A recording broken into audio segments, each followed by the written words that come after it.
ईश्वर की अदृश्य दृष्टि। एक दिन की बात है। मेरे घर के पास एक डेयरी वाला रहता था। वो बहुत चालाक स्वभाव का था। यदि कोई ग्राहक आधा किलो घी लेता और तराजू पर घी 502 ग्राम निकल जाता, तो वो तुरंत 2 ग्राम घी वापस निकाल लेता। उसे लगता था कि इतनी छोटी बात किसी को दिखाई नहीं देती और इससे उसे थोड़ा सा लाभ हो जाता है। एक दिन मैं उसी से आधा किलो घी लेने गया। उसने घी तौलकर मुझे दिया और जल्दी जल्दी में पैसे लौटाते समय मुझसे 90 रुपये अधिक दे दिए। मैंने पैसे हाथ में लिए और कुछ क्षण सोचा। फिर मन में एक विचार आया। इसने तो वर्षों से ग्राहकों से 2-2 ग्राम घी बचाकर कितना लाभ कमाया होगा।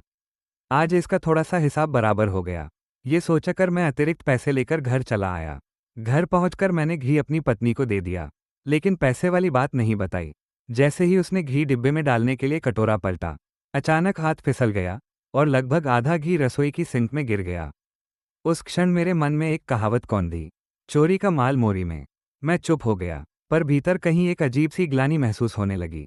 कुछ महीने बीत गए। एक दिन शाम को मैं बाजार में वेज रोल लेने गया। दुकानदार ने गलती से मुझे लगभग 70 रुपये अधिक लौटा दिए। इस बार मेरे मन में फिर वही विचार आया, चलो आज फिर देख लेते हैं कि क्या सच में भगवान सब देखता है। मैं पैसे लेकर बाहर निकल आया। रास्ते में चलते चलते अचानक मेरे हाथ से एक रोल गिर गया। घर पहुंचा तो बचा हुआ रोल मेज पर रख दिया। जूस निकालने के लिए मैंने अपना पसंदीदा कांच का गिलास उठाया, लेकिन वो हाथ से फिसलकर नीचे गिर गया और टूट गया। उस दिन मुझे लगभग उतने ही रुपये का नुकसान हो गया जितने अतिरिक्त पैसे मैंने रखे थे। मैं हैरान था, क्या ये केवल संयोग था या कोई अदृश्य चेतावनी। अगले ही दिन एक किराना दुकान पर खरीदारी करते समय दुकानदार ने मुझे 30 रुपये अधिक लौटा दिए।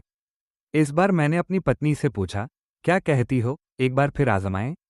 मेरी पत्नी मुस्कुराकर बोली, नहीं, जो हमारा नहीं है वो हमें नहीं रखना चाहिए। मैंने तुरंत जाकर पैसे दुकानदार को वापस कर दिए। दुकान से बाहर निकलते समय मेरी पत्नी हल्के से ठोकर खाकर गिरते गिरते बची। उसने हंसते हुए कहा, देखो, अगर पैसे नहीं लौटाते तो शायद इस बार नुकसान कुछ और बड़ा होता।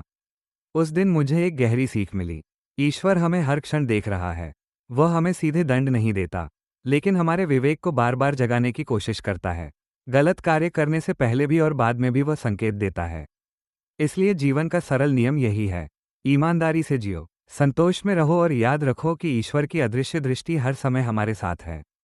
आपको ये कहानी कैसी लगी? ऐसी ही नई नई और प्रेरणादायक कहानियां सुनने के लिए हमारे चैनल को ज़रूर फॉलो और कमेंट करें। धन्यवाद।